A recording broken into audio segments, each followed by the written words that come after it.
Killers of the Foul Moon follows once again. You want to Leonardo. run that title one more time? What'd I say? You said follows me. Shutter Island follows Leonardo. Wow. And now you called him Leonardo. That's That's his real name. Is Leonardo. Leonardo.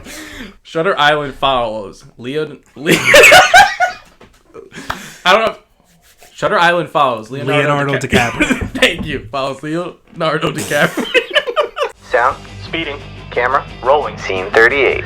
Take 303. Mark. Welcome to Take 303, powered by 4-Way Media, the podcast with a guy who knows a lot about film. And his friend, I'm Nick Molinari. JP Brooks. We're talking everything film and television, and today we are talking about Shutter Island and Killers of the Flower Moon.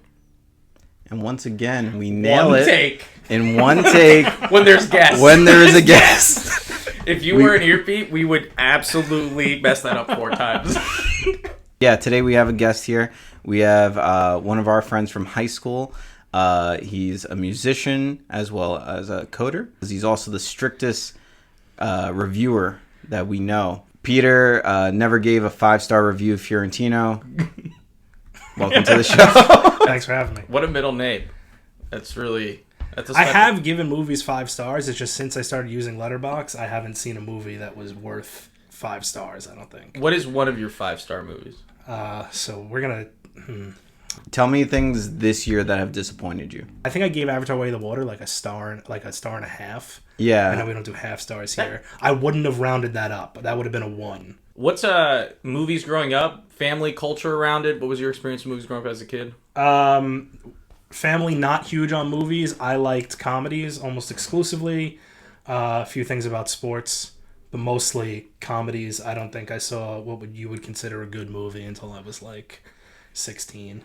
What I consider a good movie, what Nick considered, 2 vastly different things. So, like Superbad. Loved Superbad, a movie that I loved as a kid. I had it on DVD. I had it on PSP because I needed to watch it on the go. And I had a copy of the script, not like an official copy of the script, like when they used to sell things on the City. You know what I'm talking about? Just on tables. Yeah, on the table. Napoleon Dynamite. I was obsessed with it. So that was the type of stuff I was really into, like anything funny. Now I like real movies. Not that those movies are not real movies, but now I like all types Well, of based on what movies. we've been seeing lately, I would say those are more real movies than what's been coming out in theaters. So I would agree with that too. Napoleon Dynamite still holds up. Yeah. All right. So speaking of things that hold up and what's current and what's not, in cinematic news, Alexander Payne, the guy who made Sideways. Like, I've never seen that, nor do I know anything about it, but for some reason I know that the poster is a bottle of wine sideways and it has all of the people in the movie like in little squares. But yeah, I knew it like it was like the back of my hand. I have never seen that movie. I don't know who's in it. Paul Giamatti. Maybe. That's his There we boy. go. The director of that movie, he says that movies are too long nowadays and there are not enough adult dramas coming out. yeah, I would agree with that. It's like it's super artsy and a Scorsese film, or it's the Paw Patrol. That is our 2 genres of movies. The level of intelligence. There's just nothing about everyday life, and if it is, it's like your whole family has to get slaughtered in a car accident. Things like Sideways. I think Manchester by the Sea would be. Manchester by the Sea is not for adults. No, it is It for is, adults. it is. That's Oh, what I'm okay. saying. So he's complaining I would that... say comic book movies. Oh, okay. Like Okay, I got Super you. Mario. Like everything's either a brand IP or some really artsy filmmaker. Like who's the guy who made the movie about the alien that comes and visits? Jordan Poole. Oh, Wes Anderson? Asteroid City. Asteroid City, Wes Anderson. Or it's like a Wes Anderson flick. Every time I see a trailer for a Wes Anderson movie, and this is Asteroid City included, I'm like, wow, I'm really gonna like this movie. I like it a lot. And then I've seen like 3, and I'm like, there's just nothing. There's nothing going on in any of them. Did you like Grand Budapest? I didn't see that. I didn't That see the one- one I'm supposed to see. I That will one, never watch it. I tell JP all the time, that's the one to watch. So if you're in SAG after right now, because the strike is still trying to, Right. close, if you're dressing up like Barbie or something like that, you can't. Why? They don't want you to promote still their content. And the way that they're getting around it is just like, if you're wearing a costume of like a character, just don't post it on social media. Like you can go to a party, but you can't post about it. Could I dress up as an actor who's against the ban on wearing costumes? That would be a good loophole. Okay. This is for people in the guild only? Yeah. Okay. I was like, that was a good fucking luck. Can I curse? By the way? Am I allowed to curse? Yeah, you're fine. Like, good luck trying to get every girl I've ever met in my life to not dress up like Barbie for Halloween. I like you said, good fucking luck, can I curse? And then it was good luck. Yeah. There was no expletive afterwards. Speaking of women, Brie Larson. He tries to segue with anything he can. He latches on. Speaking of women. I'm good at transitions. What can I say? Oh my god. Speaking of women, it wasn't a bad thing. Brie Larson wants to quit playing Captain Marvel. What? No. Why would you? Everybody hates that character. Why would you? I don't think anybody would mind if she quit playing that. What's stopping her?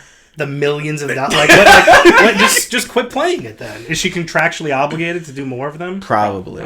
I would assume. They usually sign up for multiple films. That's usually how it works. Yeah, that's why Edward Norton didn't get in on the MCU. Yeah. He didn't want to play multiple versions of the Hulk in different movies. He's also a little pretentious, I heard, but yeah. Yeah, kind of like a dick. Who'd you replace? If not Brie Larson, who'd you go real quick? Oh, I didn't see them.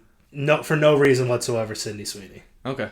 Jennifer Lawrence. I just want Jennifer Lawrence as many things I can get her in. I feel the same way about Sydney Sweeney. I don't know who that is. I'm going to look it up. She's from, what, Euphoria? She was on Euphoria. Oh, I know who this is. She was in Euphoria. I'm not allowed to watch the show anymore because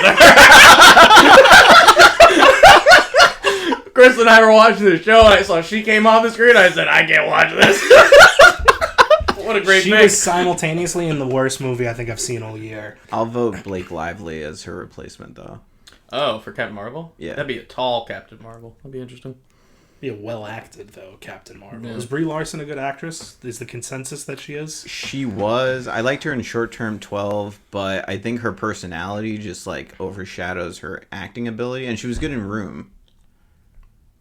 Yeah, she's just been. I think it's more off. Did you put that on me, expecting me to respond? I don't. I just keep going. I just keep going. Just ignore. I'm like, oh, all right. That's where I create that hard cut in the edit. Off-screen person, like her actual personality, like most people just don't. If you ever watch awkward Marvel interviews, Okay. and you watch her interact with her co-stars, they are like visibly annoyed. Like they're not putting on a face or whatever. They're not trying to hide it. So, anything else? Our last bit of cinematic news. It's been a busy week. Disney is ready to develop a live-action version of Frozen, Tangled, Princess and the Frog, and Tarzan. Why? Wait. Why do they keep doing this? Just because people go to these things, like The Little Mermaid, they built it up to be this big thing, and as long as people go to them, that's what they're going to keep doing. I'm asking why people did this, and I've seen all of them. In the theater, nonetheless. Before we get into Shutter Island or Killers of the Flower Moon, we're just going to have to put a really big disclaimer here. Everybody in the room knows that I'm a big Martin Scorsese fan. And if you thought I verbally sucked off Quentin Tarantino enough in the last episode, it's just going to go even more this time for Martin Scorsese. But I will say that I am going to try to be objective because I didn't like every Scorsese movie. And we're going to talk about the IndieWire article also at some point because they ranked all of Scorsese's movies and they did a wild list. So I'm just going to put this out there. I didn't like every single movie of his, and we can start with The Irishman. I wasn't a fan. So that being said, Shutter Island, directed by Martin Scorsese, starring Leonardo DiCaprio, Mark Ruffalo, Ben Kingsley, Michelle Williams, Emily Mortimer, Patricia Clarkson, and Max von Sydow. Shutter Island follows Leonardo DiCaprio's character, U.S. Marshal Teddy Daniels, and his partner, played by Mark Ruffalo, as they begin to investigate an insane asylum after one of the patients, a woman, goes missing. As they delve deeper into the asylum, things turn weird and take a strange, interesting look at what's going on in Teddy Daniels' head. And that's what the movie's about. All right. So first off, going around the room, has everyone seen this movie before? Not seen this movie? This is my first time seeing it. Second time. Tell me you've seen the movie 5 times. I've definitely seen it more than 5 times. Okay. In college, I did a scene recreation of Shutter Island. I could probably plop it in here. What scene? The scene when they first investigate the patient's room. Okay. So when they're walking around, it was a cinematography project, and so like I've watched this movie. Peter Curto's in that. Peter Curto is in Shutter Island? No. Oh, I was like, Peter Curto is not in Shutter Island? What are you talking about? Like we were in high school. Oh, he's in there. I've seen that. I actually know exactly what you're talking about. I've seen this. Yeah. This is your first watch. Yeah. Initial first thoughts. What are you thinking? Like 2 sentences. It was okay. That's it. That's Really, I brevity is immediately texted my like group of friends that I watch movies with, and they scolded me. But only one of them had seen it, so he. I'm assuming you mean Chris and Tyler. I mean Tyler and Moff. I don't think you've met Moff, but shout out Tyler and Moff. Yeah. Moff immediately was like, "I think you're wrong about that." Now he doesn't really say things like that ever. He was just like, "I think the general consensus is that you're wrong," which is maybe, but I was immediately like, "I don't get what all the hype is about." I thought this movie was okay. I liked it the first time around. Second time around, because you know the ending, it's a different movie because you kind of know what's going on. I actually think it's better the second time. Was it the big plot twist at the end? Were you just pissed off at that? No, I actually liked the bigger part of the plot twist. Yeah. It was the first part of the plot twist, which is where he's like a patient. Like, of course he's a patient. Was that not the general consensus for everyone the first time they watched the movie? No. 4 seconds into the movie? Pete, I'm gonna be honest. I just think you're a smart guy and you see through bullshit. So I think you just I'm not surprised you picked up on Maybe that. I immediately was like, all right. I was actually the reason I liked the bigger part where it's like he's really married to this lady and they killed his kids. She killed their kids. The reason that Spoiler alert. I just figured this was going to be... in order to talk about Shutter Island. It's spoilers. I was glad that we found out that happened because I was like, I can't be sitting through this entire movie just to find out he was a patient the whole time because I already know, I thought it was clear. What gave it away? So what you want to know what gave it away? And I don't know. I wanted to bring this up and ask if this was like a stylistic choice. The very first scene, Leonardo DiCaprio's on the boat. He's washing his face. And you see out the window the ocean, maybe the worst CGI for a big budget movie I've ever seen. And then all of the CG, everything looks fake. And I thought that was on purpose because then when you find out what's going on, everything kind of looks a bit more real. Because the CGI is bad. Actually, yes. So some people will tell you that. Like, they leave a lot of obvious Some people clues. defending Scorsese will tell you that. So, yeah, some people have theorized that's it, and that the fact that you don't know it at the end, like, you should have figured it out, a lot of people say, but we're so invested in other things.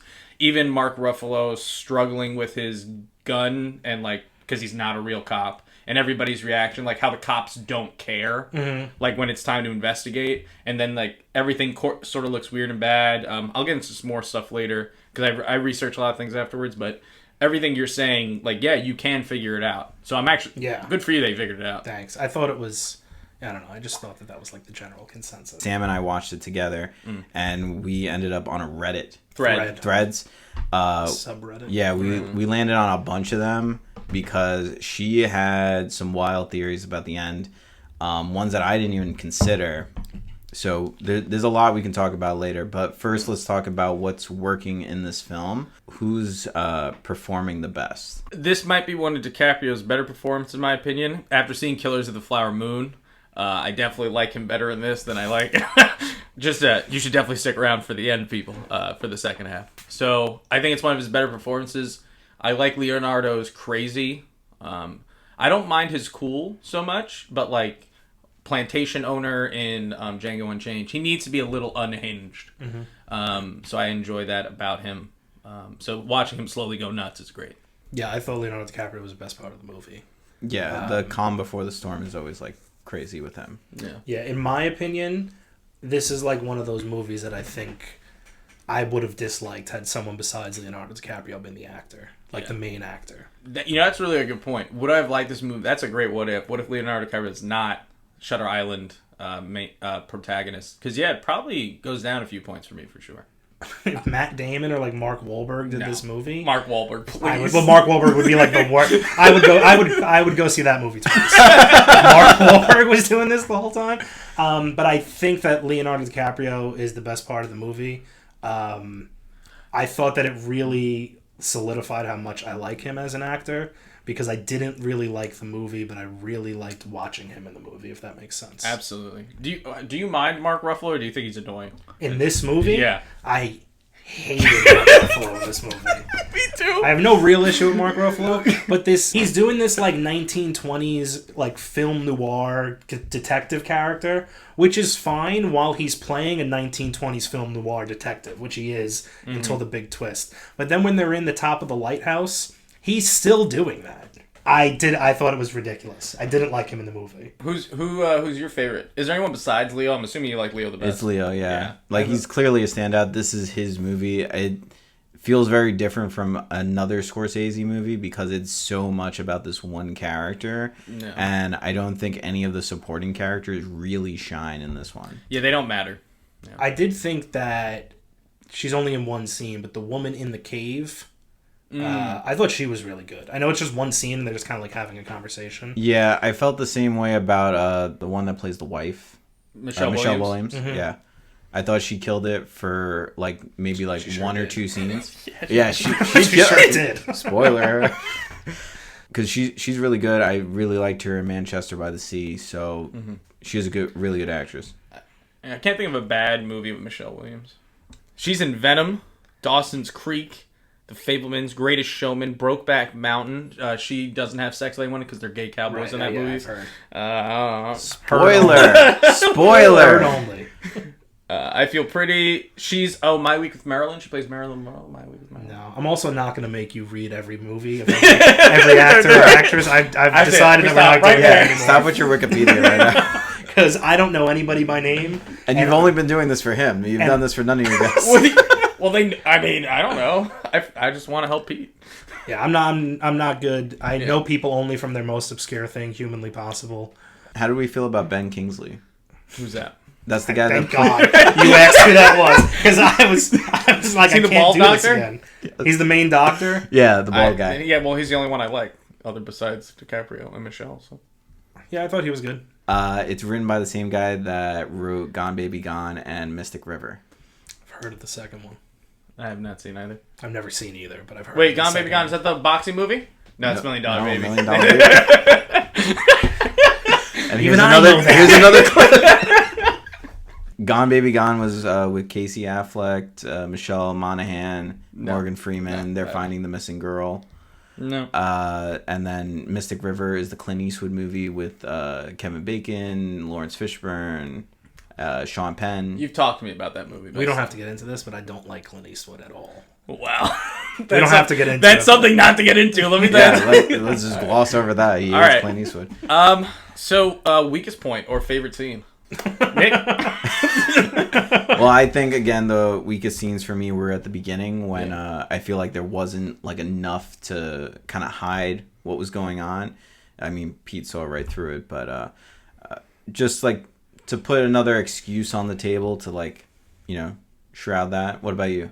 I think I think the big reveal is the obvious like best scene because it is the better You do part love of the your story. reveals. Right, big reveals. But then I think for me, I was just starting to watch scary movies, or I didn't expect to be scared as much going to see this movie. This thought it'd be really weird. Mm-hmm. So him, when they do the flashback to his wife and what happened, I mean, it's a great scene because it's such a horrifying scene. Yeah, that would be my best scene in the movie too. Just the flashback specifically. Yeah.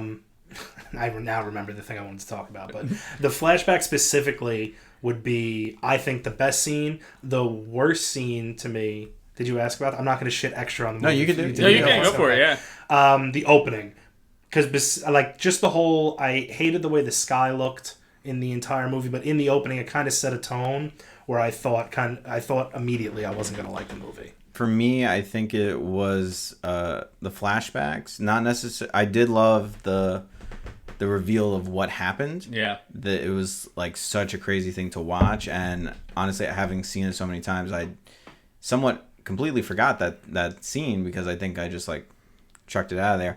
But for me, I think it was one of the first ones when you hear about the fire, and Leonardo DiCaprio is talking to the wife about that. I think that was one of my favorite scenes. Yeah. The fake wife? Yeah, that was a good scene too. I like that. When we're talking about like what doesn't work in this movie, and that'll be like one of the things he's asked already or we're going to talk about, I think you bring up a good point about the beginning. Mm-hmm. And the only reason like I probably don't hate the beginning as much is because when I watch it the first time, I don't know that he's actually, you know, and I don't want to say admitted, but he's a patient there. Right. So then when I think back, oh, okay, that's why they showed me all that stuff in the beginning. They're trying to give me clues. But you're somebody who knew it already. So so that kind of all seems pointless at the beginning, the bad CGI. You're just annoyed by it now. And so obviously once we start investigating, it's interesting. But beyond that, I can see why. That makes sense. Yeah, the bad CGI, I'm almost, because he's Martin Scorsese, just like allowing it and telling myself that it was a thing done on purpose, because there is a clear contrast in between what looks fake when it looks fake in the movie and what looks real and at what point it looks real. It is all when you don't know the deal about Leo and then you do know the deal. So it is a good it is a good idea. I don't like the way it was done, but I thought it was a good idea.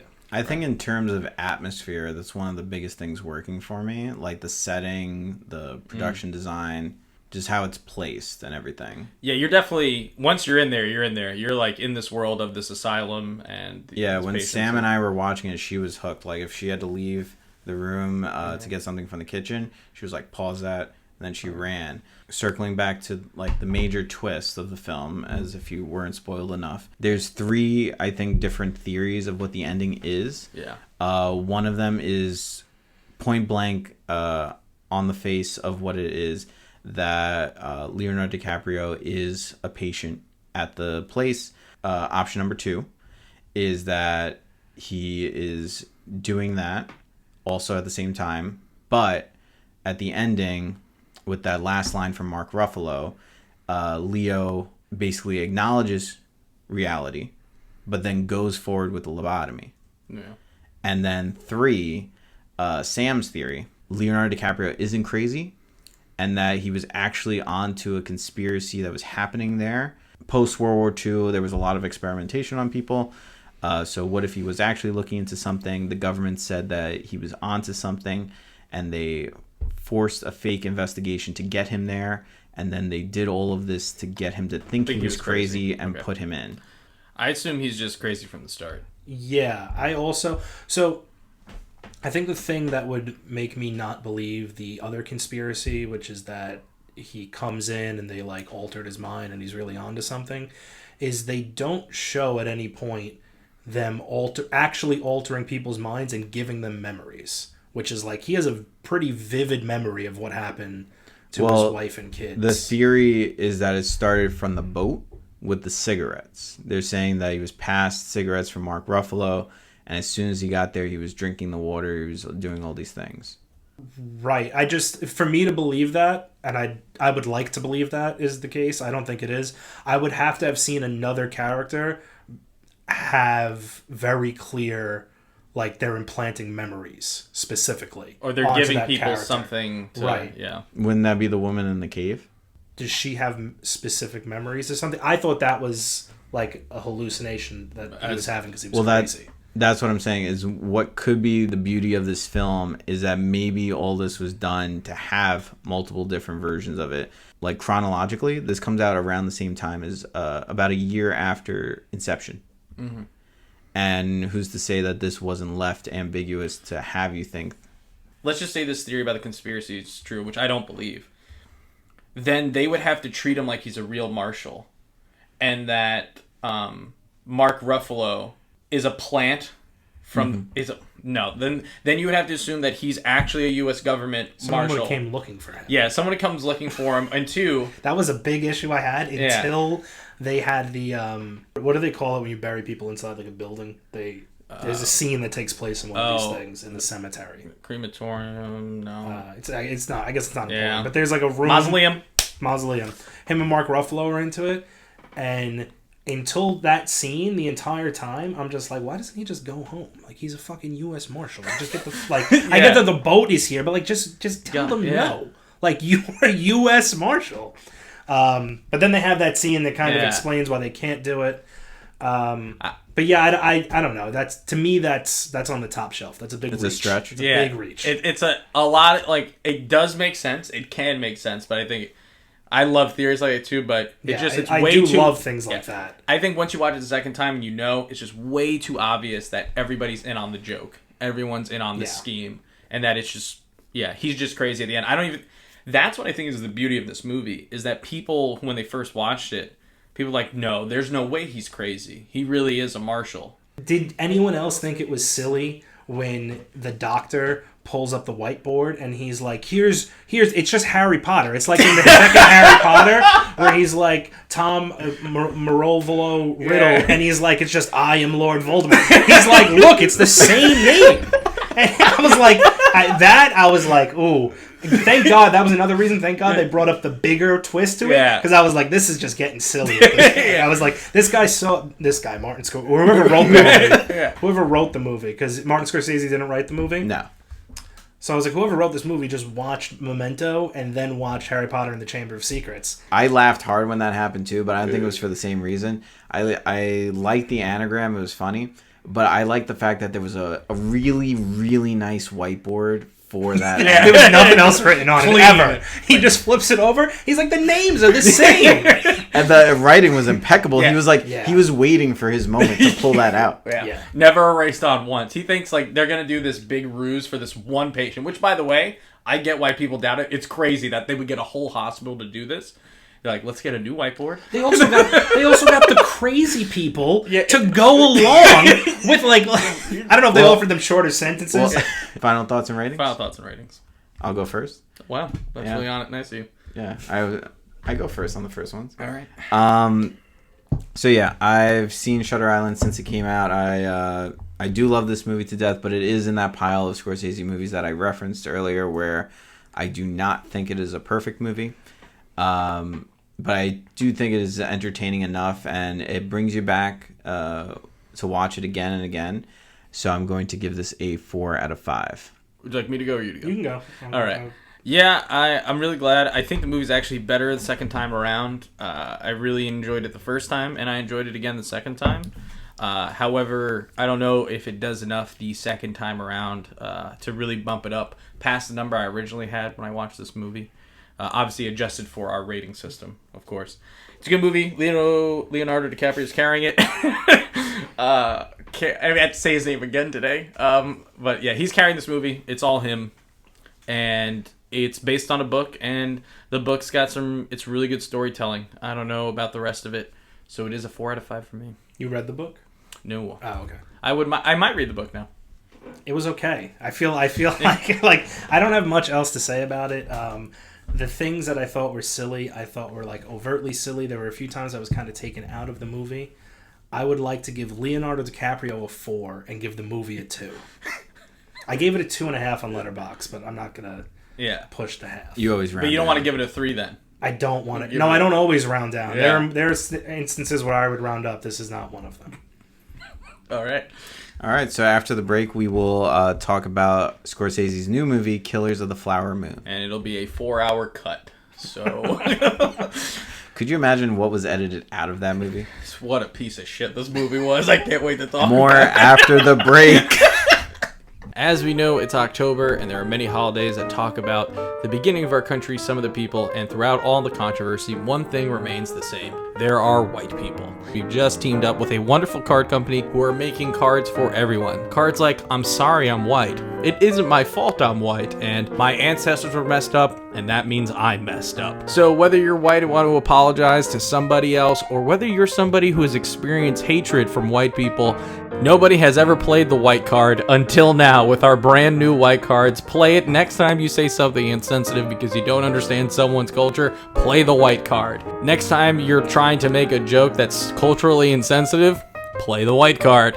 Making comparisons to something revolved around a plantation, play the white card. Stop worrying about what you could say wrong and get it down into the perfect card that you can spend. Throw some money in there, pay your reparations, and pay for your card with the white card. We're going out of stock now. Save 15% off when you use the word cleansing. That's right, use the word cleansing this coming holiday season in October.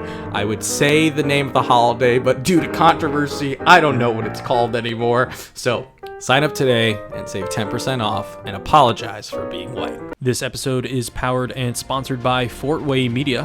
Whether it's a special event, your wedding day, or maybe a small business looking to make an advertisement or commercial. Four-Way Media is the obvious choice. They turn everyday life into a cinematic experience. When you want to capture those special moments, look no further. Stop what you're doing. Check out fortwaymedia.com, book an appointment today, and don't miss out on another chance to get what you want in front of the big screen. Whether it is expert videography or photography, Fortway Media can match exactly what you're looking for. Fortway Media is known for helping out small businesses and everyone reach their dreams. Sign up today. And we're back. And before we hop into Killers of the Flower Moon, we have this week's What If. Keeping in with the cast of Killers of the Flower Moon, Robert De Niro was originally offered the role of Dr. Octopus in Spider-Man 2. You can't say octopus. You just please say Doc Ock. Please don't say the full octopus. Dr. Octopus. He was offered the role of Dr. Octavius. There you go.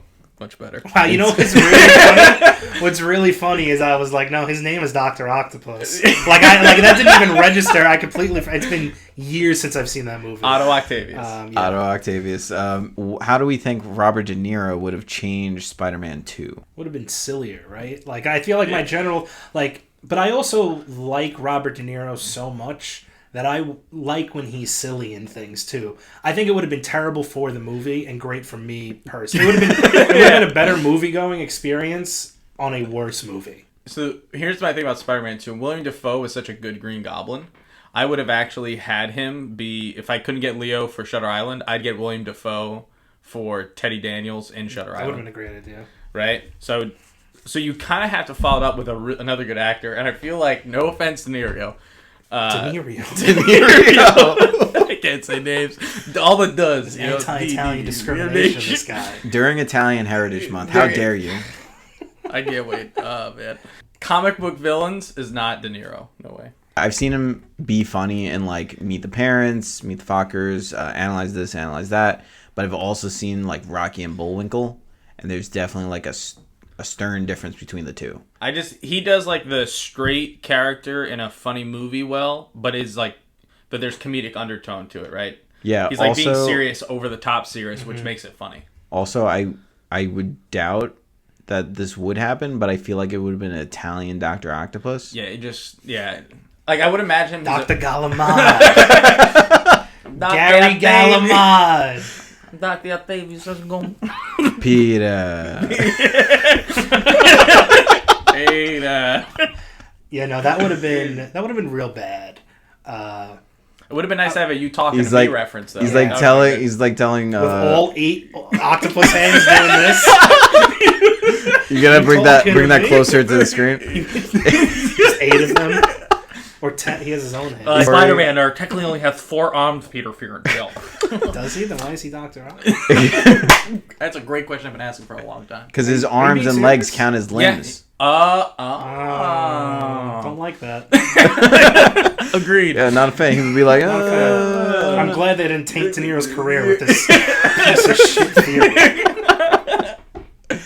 So we can agree that it probably would not have been good for the Spider-Man verse. The guy they got, I don't know who he is. It would have been good for us, though. Yeah, I want to make that great clear. content. Good for us, It would bad have been great for for us. It would have been bad for the Spider-Man. But maybe it would have saved us. It might have been so bad that it could have saved us from all of the superhero movies we have to deal with now. It's true. That's the nice what if. Especially Spider-Man. Robert De Niro saves movies. But moving on to roles that Robert De Niro can play. Killers of the Flower Moon. It is also directed by Martin Scorsese, starring Leonardo DiCaprio, Robert De Niro, and Lily Gladstone. Killers of the Flower Moon follows yet again Leonardo DiCaprio playing Ernest, a man who has just come back from war and is now settling in Oklahoma in the Osage area owned by the Indians. When oil strikes and the land develops and becomes rich, people begin moving in to take advantage of this new opportunity. Leonardo DiCaprio falls in love with a Osage woman. Pressured by his uncle and juggling his marriage, he'll have to learn and figure out where his true alliances lie as he navigates the world of the new oil business. And that's what this movie's about. First initial thoughts going around the room very quickly.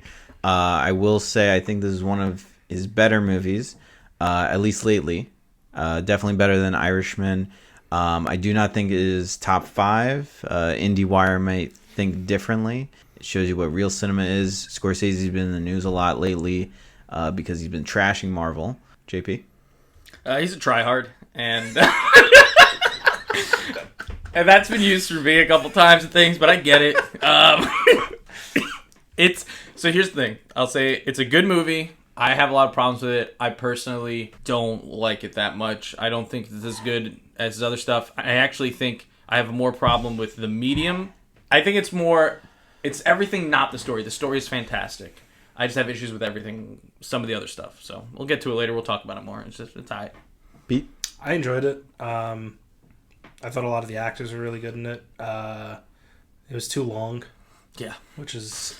But it didn't feel as long as like is it the same length as The Irishman? It's slightly shorter. The Irishman felt way longer. But I did enjoy it. At no point did I want to be like get up and check my phone or like I had no real issues with it. I enjoyed the movie. I went to pee 3 times in this movie. Really? And my bladder just had to go. Wow. Maybe not an hour in, but like there was a point, and I was like, I'm enjoying this enough that I'm not going to get up. Yeah. I think my new thing is now I have to not know how long a movie is and just sit down and experience it. Because I think my mind changes if I know how long a movie's going to be. Here's a good game. The Irishman and the Killers of the Flower Moon are only about a few minutes apart. Can you guys guess by how much? 7. 3 minutes. 3 minutes. Wow, that was impressive. So Killers of the Flower Moon is 3 minutes. The Irishman is only 3 minutes longer? Did I just cut you off while you were Yeah. But you got it right. Yeah, I would say The Irishman felt 3 days longer than Killers of the Flower Moon. Yeah, I definitely paused. I mean, it was Netflix, so the need to do it is a lot higher. But I've definitely paused The Irishman. Like, I've only seen it once, but I definitely remember pausing it a few times and coming back to it. And that's why I prefer The Irishman, is that it wasn't in a theater. It's because I could pause it. You preferred The Irishman to this movie? Some things about The Irishman I preferred to it, yeah. Okay. Since we're on the topic of Scorsese and what is better or worse than what he's doing right now, IndieWire put out an insane list this week where they ranked every single one of his movies. I think I've only seen 6. So when we do our top 5, I will just leave one out. Boxcar Bertha is 27. Who's Knocking at My Door? 26. Let's see how long until Nick says a movie I've heard of. Yeah. Okay. So It would be a really horrible drinking game for both of you. Bringing Out the Dead, Kundun, Gangs of New York, I've heard of that. New York Stories, The Departed. You're reading the list in reverse? So what number is yeah, The Departed? The Departed ranks as 21 out of 27. So just remember, everything that I'm going to read out now is effectively better than The Departed. No Gotcha. way. No way. Hugo, Oh, yeah, I heard everybody likes that. The Aviator, Shutter Island. Now that we discussed No fucking way. The Color of Money, Cape Fear, Yeah. which is a remake, New York, New York, The Last Temptation of Christ, The Irishman, Casino, Silence, Alice Doesn't Live Here Anymore, Mean Streets, Killers of the Flower Moon, Is number... 8, Okay, let's relax. Let's calm down. IndieWire, Taxi Driver. This list came out before the movie was even out. No, it came out a week before the movie came out, but they seen it. Okay, Yeah. The Wolf of Wall Street ranks at number 6. Okay. After Hours, Okay. The King of Comedy. No. Is that different than when I was a kid? I already know the answer to this, guess, but I Yeah, used to it's watch not the Bernie Kings Mac. of Comedy. Yeah, no, not that. Oh, one. yeah. Yeah, that's the Bernie Mac and yeah. Cedric the Entertainer go on tour. And they Yeah, all yeah, stand up. that's That's not that. great. Yeah, that's a great It's probably one. better than that movie. That's a guess. I would say it's better than that movie. I'm going to have to agree. Having not seen that movie, I'm Yeah. going to have to agree. So then number 3 is Raging Bull, the boxing movie. Yeah. Number 2 is Goodfellas, and number 1 is Age of Innocence. Okay. Oh, Goodfellas is a movie he did? Yeah. All right. It's like even I know. I think that's like his most famous movie. All right. Well, now I've seen 7, so Gotta update that list now. I got to take a look at my list. Anyways, Killers of the Flower Moon, 8 on that list. Does it deserve to be number 8? Does Departed deserve to be number 21? These are the questions that we got to answer here. So JP, starting with you, do you agree? With what? You're telling me there's like 20 better movies than The Departed? I don't listen. People have not even seen the rest of those. Okay, so let's just start there. And two, I've never seen Raging Bull. I don't know what it's about. Okay, I know it's zero. But by default, because my list only includes 7, it's automatic. I went out to see The Departed, automatically better than Raging Bull. Don't care. Yeah, oh yeah, The Departed is better than every other movie you named. No spoiler alert for my list, but so if you were to ask me to name a top 5 Scorsese movie before you actually asked me to make a top 5 list, I would not have been able to do it because before I agreed to see this podcast, that was 5 and 6, the 2 movies that we're doing. Wow. So I had only seen 4 at the time. The Departed is much better than any of the movies that I saw that you named. The Departed was better. What's their problem with The Departed? I have no idea. No, I don't want to hear what they have to say. They're stupid. I hate lists. I used to really, really enjoy lists like this, and now I've grown to realize that they just make them bad so that people click on them and talk about them. You know who's infamous for doing this? The Rolling Stones. Yeah, they're the worst with that. Yeah. What's the IGN? You ever watch an IGN video game review? Oh yeah. Oh, they do that on purpose. Yeah, too? yeah. They're all doing it. All right, moving on. Killers of the Flower Moon. What is working? What is not working? I think it is a beautiful looking film. I would agree with that. Some of the crane shots in this, like, oh my god. I'm laughing at you. Don't Yeah, look at me. I'm laughing at you. him because I like during the movie, I saw the opening crane shot with the train. I'm like, Nick's gonna talk about this fucking. He's gonna talk about this stupid fucking crane shot. I know he is. They did a few of them. So I saw this movie with Nick. Yeah. And you could feel free to cut this out if you want to, but I sat next to him, and this is to no fault of his own, but every time they said, I don't know why they were saying this. Oh yeah. Every time they said Wakanda, I don't know what was it in reference to. Nick just like cackled to himself. I don't know if that's a direct translation from a real language, and it really happens to be Wakanda. Yeah. But yeah, that was my main takeaway from Nick's opinion of the movie. I thought you were laughing too. I was laughing also, but then I started laughing at you laughing. Yeah, it was just because like it sounded like Wakanda, and I was like, "There's no way that's a real thing." And There's then no way nobody brought that up to me. Like, yeah. That's what sucks about you really doing a good job and staying true to like the realness of the situation in the world that you're in. Is like they have the same word as a fiction. And Scorsese seems like the kind of guy Yeah. who will. That's And what I agree with him. That's the right choice to do in the yeah. moment. But it's just unfortunate for him. So unfortunate for me because I think I probably ruined that experience for everybody every time they said Wakanda. So cinematography, crane shots, Wakanda. What else is working for you? And then also just to riff off of what Peter said, the attention to detail. I think in telling the story, especially from the Native American side, I think was just done very well and very respectful. I really like that it feels like a real town.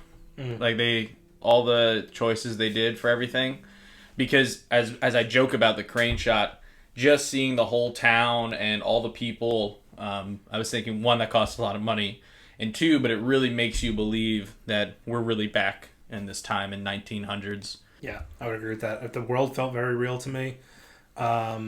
Best point of the movie, in my opinion, is, what's her name, Lily Gladstone? Oh, yeah. Phenomenal. She was so... I've never heard anyone wail and cry more times in a movie and be touched every single time she did it. I thought she was... I can't think of a lot of movies starring Leonardo DiCaprio where I thought somebody was a better actor in the movie. That's like another by thing. far. Yeah. Like by far. By far. She was the best actress in the movie. I think it's just what I expect from Leo. Like, that's fair. And so to see him just do his job, I don't think he's phoning it in. I think he's really trying. I just think it's just like an average performance for a regular actor, which for him, I hold him to a higher standard. That's fair. Yeah. I don't think he could do a bad job. And if he did a bad job, there'd be a million Reddit threads about how he purposely did a bad job because Martin Scorsese wanted him to do a bad job. De Niro told Scorsese, like, hey, you got to work with this kid. I just worked with him on this movie. And at that point, the biggest thing that he did was Titanic. And Scorsese was like, yeah, I guess I'll just take the kid from Titanic. Yeah, all right. Casual. I like that you're saying at this time, the biggest thing he did was Titanic. Is Titanic One not of like the the biggest movie I mean, ever? it is, but I don't consider it like, top tier. Oh yeah, really. I've never seen it. Well, I just- Scorsese and Tarantino didn't make it, so it's dog shit, right, Nick? Yeah, I would argue at the time. that's the rule of Yeah, I would thumb. argue at the time that Scorsese had never done anything as big as Titanic. There might have been better. I'm sure he made better things than Titanic. Goodfellas Was bigger than the Titanic. for me. Well, for you, yeah, that's not what we're talking about. Thank you, Pete. The Titanic wasn't until like Avatar came out or something. It was like the highest grossing film Yeah. ever. Agreed. It doesn't get bigger. I think than the highest- Harry Potter was in there also. Yeah, fucking damn straight. Because everything just goes back to Harry Potter. It does. It's like the Kevin Bacon of movies. Performances, right? Because I mean, I'm glad Jure brought up what's working. I wanted to say something that wasn't Lily Gladstone because it's just Lily Gladstone. Best performance. No need to talk about anybody else. She's in a bed half the movie, not doing anything, and I'm like, this is outstanding. This is so good. Yeah. Just the whole cast. Also, our surprise Brendan Fraser. Yeah. Pete sees Brendan Fraser, looks at me just slowly, and he's like, "Is that Brendan Fraser?" Coming off the Walrus set, like Yeah. it's like what the heck? The whale. Walrus. Yeah.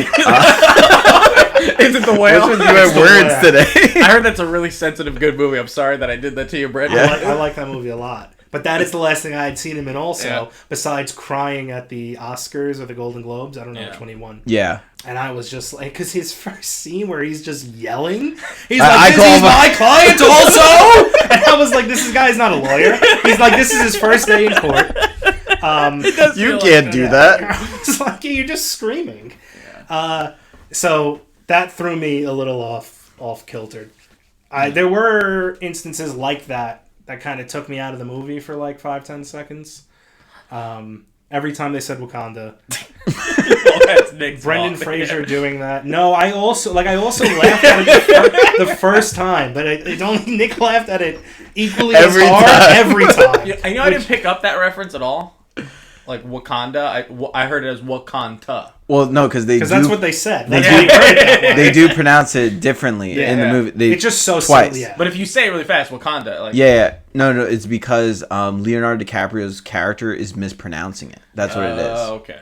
So the people the Native Americans that are talking, they say it correctly when they're Yeah. speaking, and he puts the T on it. Gotcha.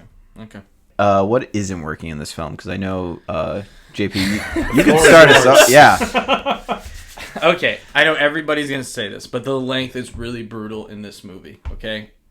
For a movie that is this long, I have to give it a lot of credit in saying it's paced well. Because like you're saying, you don't feel bored throughout it. But at some point, I'm like, can we just hit the screen? Can we go black? Because I really, like Scorsese, I think you could have hit, because it goes so long, you don't hit me with the emotional depth. As soon as Lily Gladstone starts recovering, end the movie with her figuring out he's a piece of shit, cut to black, title card the last 45 minutes. You don't need it to be that long. That's what I'm annoyed with. I will agree. The pacing is really good, and I think that's what separates it 3 minutes wise from The Irishman. I'm really laughing because you just shit on the movie, and Nick goes, "I agree, it was paced really well." Nick didn't take any of the criticism that you took, and just immediately was like, "I agree with the 1 second of positive things that you said about the movie." Here's my justification for why this movie. I went to pee 3 times. I really just had to use the bathroom that day. I broke the seal. I came back. I was never lost. I knew exactly what was going on. Clearly, they're building characters. Okay, That is a problem. that to me, that's a big problem. Did you go with Krista? I went by myself. Okay. So clearly they're building characters, and I know, like, as a character study, like, they really develop everybody awesome and really well. So my biggest problem with the movie is that, one, it needs to be in a different medium. To be a 3.5-hour film, I would rather have seen a miniseries of this. I think it would have been really nice. 3 episodes, 4 episodes, I think would be really great. It is so historically accurate, and it's portrayed so well. I just think for 3.5 hours, for as much as you're going to do with it, I would rather see it. I'm down to see more of this. Like, I didn't leave thinking, I'm down to see more of the characters develop. This feels like the first season of a great television show. It did feel like it was 3 hours because he hates comic book movies. Like, it felt like he made it 3 hours just because he was like, I can make the movie 3.5 hours and pace it well and it'd still be good. see Marvel. Like that's what it felt like to me. But I did. I've seen a lot worse 3.5 hour movies.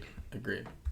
Maybe the best 3.5 hour movie I've ever seen. I do think it comes off a little abrupt because Eddie and I were talking about the blackout that happens during the interrogation. I felt like it just felt like that blackout could have happened earlier, and then there could have been an intermission, something like that. If there was an intermission, would you feel differently about it? Yes, I'd probably like it a lot more. I don't want an intermission in movies. Like ever? I Have you ever experienced one before? I don't think so.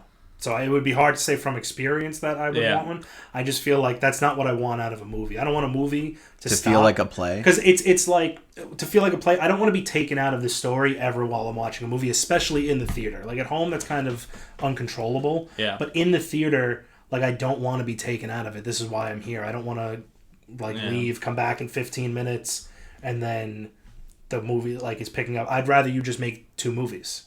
What I told Eddie, I think if they chopped off 20 minutes, if they just trimmed a few scenes, just at maybe the tail ends, then I think it would have sped it up a little bit more, but also made it a little bit more. My whole thing is, I originally heard that this movie was supposed to be from the perspective of a federal agent who goes to investigate, and Scorsese said, no, let's do it from the perspective of the Osage people. From the book is written, right? I think Eddie was saying this, that the book is more about the creation of the FBI and the kid from Like Mike. Yeah. It's about, the book is about his character. Yeah, he's the bully in Like Mike. Okay, gotcha. Yeah. He's in Breaking Bad also, right? Yeah. And some things drag. This movie just, please get to the fucking point. I'm just really annoyed. Because it feels like at the end we're telling 2 different movies. One is of the Osage people, and then the second half of the story is the takedown of this almost criminal or mastermind, manipulative. They use Lily Gladstone as the thing that holds the Osage people throughout as the constant. But I just think it's a second film come the last hour, which is why I didn't care anymore. That's the problem. I stopped caring because I really cared about the story of this Native American tribe who gets taken over and it's manipulated. That's what I care about. The idea that you just marry into this family and then you're like, yeah, let's just do away with the entire family to just inherit everything. That's crazy. Yeah. And then the fact that even they had to have people manage the Indians, the Native Americans, basically their wealth management. Did I miss the explanation on that in the movie? I was very confused by that. They don't explain. It's very subtle. Okay, I had missed that. That was a little confusing to me when the guy who gets hammered goes into the bank and he's like, it's my money, and I was like, it is your money. I was like, give this guy's fucking money. Yeah. I didn't understand why they I knew that was in place. I just didn't know if they explained it and I missed it or. It's very similar, if you remember, it was a very brief scene, but there's a salesman who's begging, it's the white guy who's begging these Native American people. Yeah. So all of that is just to represent and show that anything surrounding their money, somehow the Americans who are coming from the East over to the West are just infiltrating their lives. Okay. And even but that's a real thing that happened. That's just... Yeah, I don't know anything about history. So a lot of times if things are historically accurate, I'm just unaware of them. So I never heard about this entire story. Has any of you? Yeah, I know a little bit of it. And I know the sense of the Native Americans when they find oil, and it's referenced in the movie, is they say this is white man's money. And it's true. It's because they, in their culture, it's not really a resource. It really understands the value of trade commodities, because what are the Native Americans really using oil for in their daily lives? They're not. So someone comes over and says, hey, we really want this. Not only do we really want it, you don't really understand what you're doing with it. Let me help you, and I can give money to people. And that's why Robert De Niro's character is such a big deal in the town. He's the uncle to everybody. He's the bridge. Imagine somebody somewhere else, even today, if some indigenous tribe we discovered has some resource that we all want, you have a chance to get on a flight to go be the person who can first communicate with these people and be the bridge. I mean, that's just a golden opportunity. How do you not take it? Yeah, he learns their language and really inserts them into their lives. I kind of respect him too, because besides some of the manipulative stuff, careful. Before you start realizing a lot of things, we can tell he's manipulative early, but I kind of man, this guy is just an awesome dude. I was surprised because that's definitely the vibe he has. The trailer, it definitely paints him to automatically be the villain no matter what. And then as soon as you see him on screen, you know he's the villain and he's a shitty guy. But Leonardo DiCaprio, I was surprised that his character was immediately like just in it. Like I thought he would be like reluctant and then pulled in, but he just like goes right for it. Yeah, a few things about Leonardo DiCaprio's character kind of like confused me. He just kept telling I don't know if he was like in denial. He kept telling everyone how much he loved his wife. I really believe he loves his wife, though. I do too, but like, so then am I supposed to believe that Leonardo DiCaprio's character is an idiot?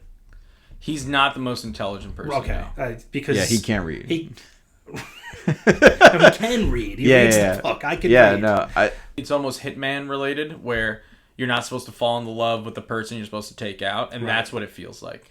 I'd say that's fair. He's trapped in a rom-com while everyone else is trapped in a film. And that's what Joe hates about his acting.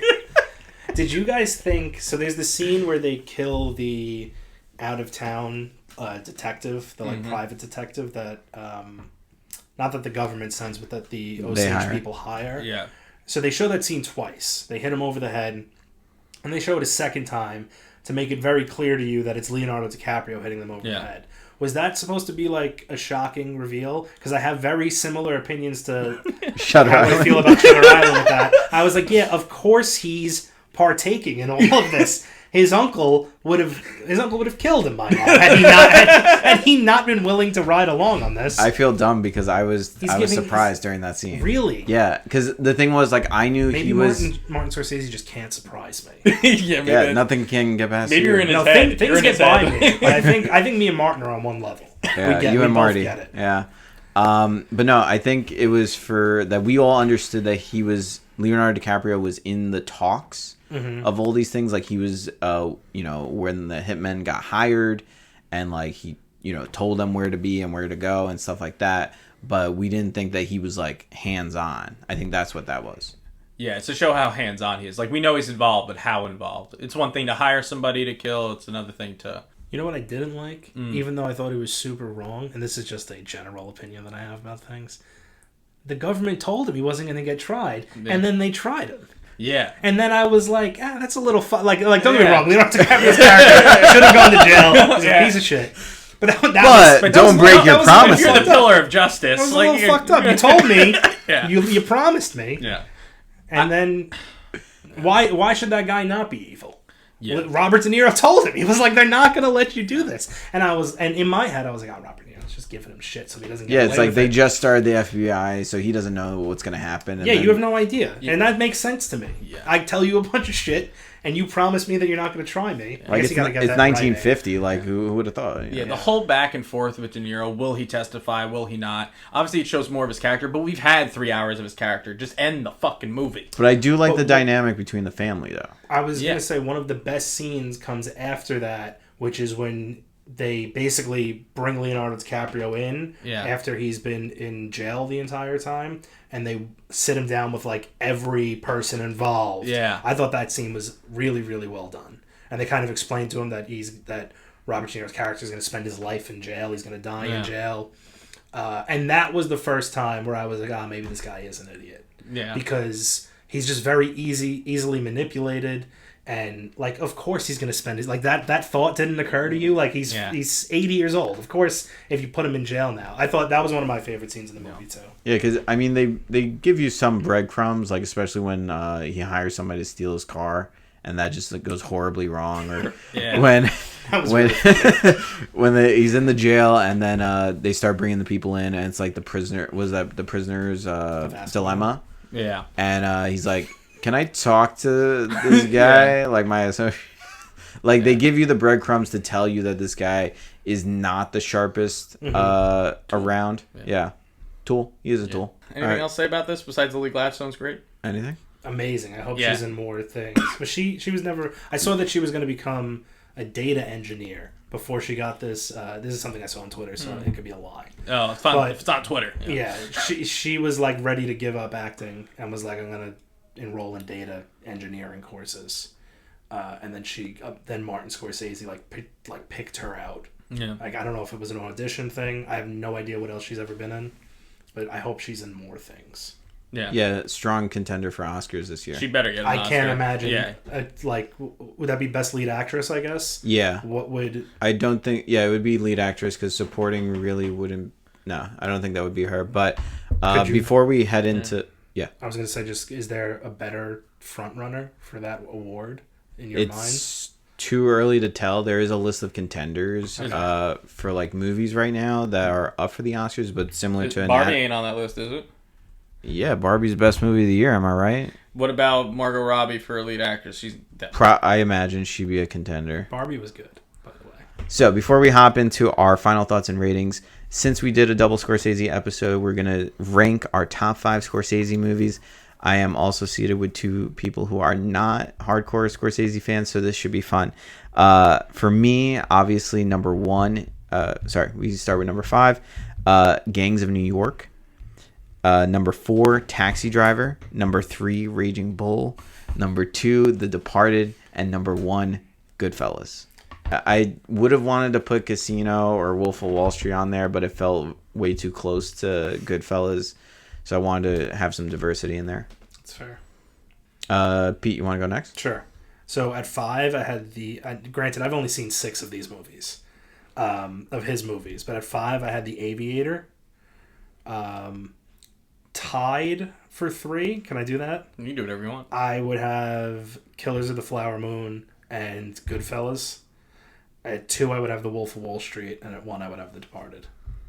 All right, so obviously Killers of the Flower Moon is not on this list, and then Gangs of New York is not on this list. No, Irishman's not on this list. Therefore, at number 5, we have Shutter Island. At number 4, The Departed. At number 3, Goodfellas. Number 2, Silence. Number 1, Wolf of Wall Street. What is Silence?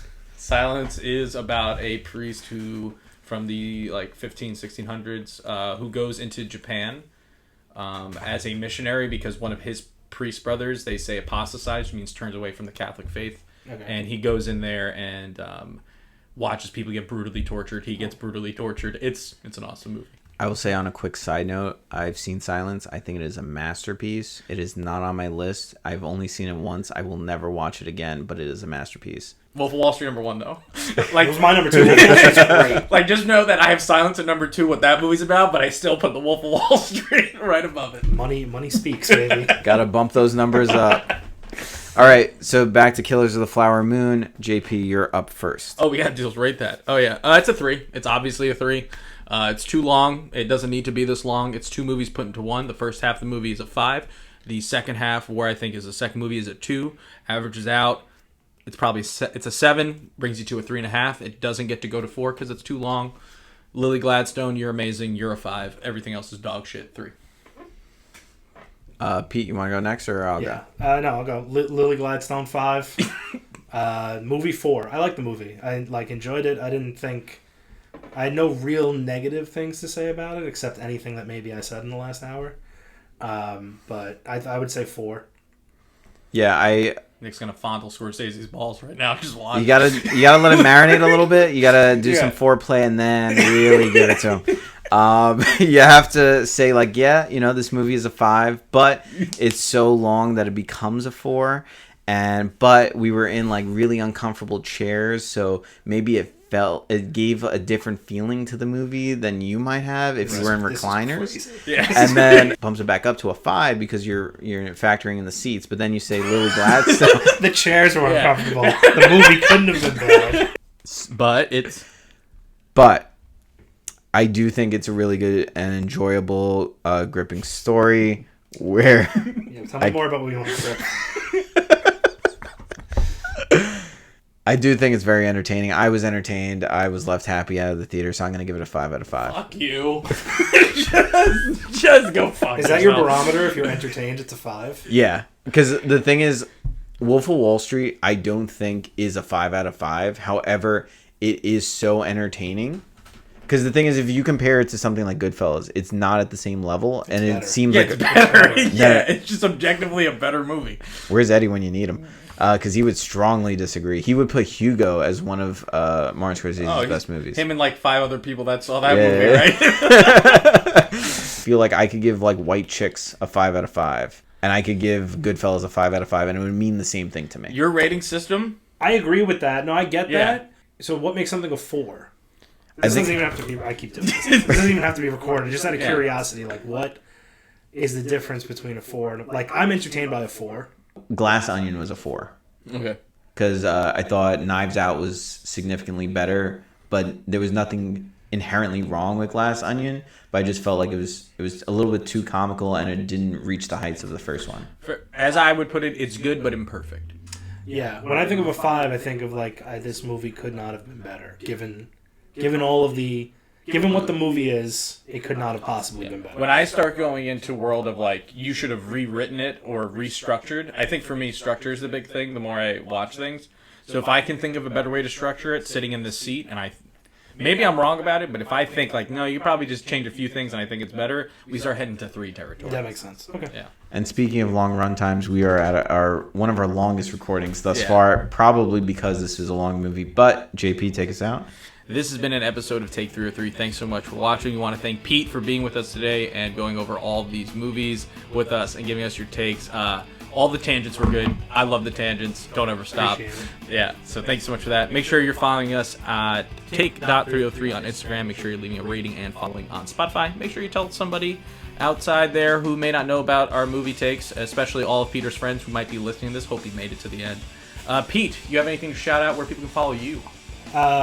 You don't have to follow me. I have a Twitter, Pete Fiorentino, but I'm just going to tweet about baseball's over. I'm not really going to like basketball's starting. Let's go Nets. Season starts tomorrow for the Nets. Do you tweet about Survivor at all? No, so this is actually a thing. If I will not follow Survivor, I will not tweet about Survivor. I will not. If you send me something that is about Survivor, I will not click on it. I will not look at it. I don't want my phone to know that I watch Survivor because that is my favorite thing to watch weekly. And if it got ruined for me, I'd be so upset. So I don't let my phone know that I like that. So make sure you're following us. Make sure you go follow Pete. And if you don't, we'll know. And finally, check us out next time. Come check us out our next episode, which will be Five Nights at Freddy's, the famed indie video game turned into a movie. If you managed to sit through the 3.5 hour that could have been shorter, Killers of the Flower Moon, who is your favorite actor or actress? I would say, Nick, you can phrase the question that is not Lily Gladstone, but don't try to be biased. So tell us who you think is the best. And our question of the week is, what is your favorite Martin Scorsese film? Tell us why it's not Raging Bull, and tell us why it's The Wolf of Wall Street. Thanks, guys. Catch you next time. Bye-bye.